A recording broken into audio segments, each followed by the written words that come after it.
today I asked you guys to look at 2n plus 3 equals n plus 5. So the difference now is we have variables on both sides of the equation. Who's going to show us how to solve this? So basically, first we wrote down the equation, and then we took the variables to one side and then switched them, and then since n was positive over here we had to make a negative, and it was positive over here, we made negative over here, and then we found the answer to that, and then we got 2 divided by 1 equals 2, so n equals 2. Okay. So now let me do this step by step to show you exactly what they did. Okay? So they started with the equation.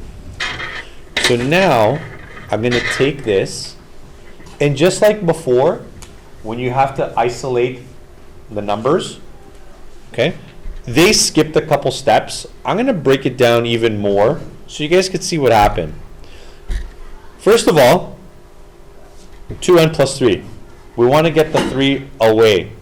So it's going to be 2n. How do you get rid of the plus 3 on this side? Subtract it. So let's do 2n plus 3 minus 3 equals n plus 5 minus 3. Okay? So 2n plus 3 minus 3 is going to be what? It's just 2n, right? Yeah. Equals n plus 5 minus 3 is now what? N plus 2. It's n plus 2. So now we have a problem. And our problem is we have an n here and 1 here. But what we did here, we can apply the same technique to get rid of n here. So now we want the numbers to be all alone. But here we have the variable. We want to move the variable over here now. So we're going into the other direction. But the same rules apply. So n here, is it positive or negative? Positive. It's positive because there's nothing in front of it. We assume it's positive because that's just the way it is.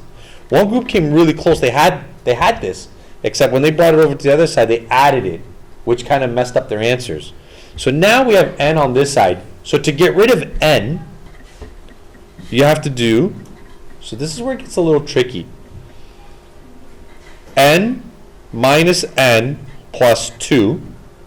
And on this side, it would be 2n minus n. N minus n cancels each other out, equals 2. Now on this side here, 2n minus n. That's where it gets a little tricky, doesn't it? Because we're kind of multiplying 2n, and now I'm telling you to subtract it. Well, 2n, let's go off to the side here. Okay, so 2n, this shows up. 2n, what is 2n equal to? What is it saying? What is 2n? 2 times n. Okay, 2 times n. What's another way of saying 2 times n? Or pretend n was 4 in this situation. Okay? So this is like saying 2 times 4. What's another way of expressing 2 times 4?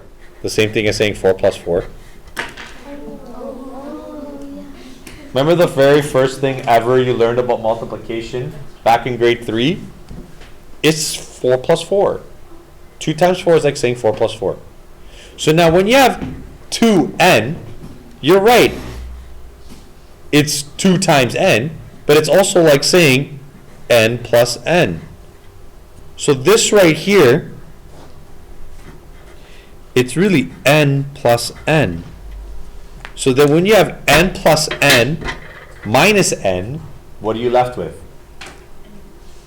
N. And that's when you get n equals 2.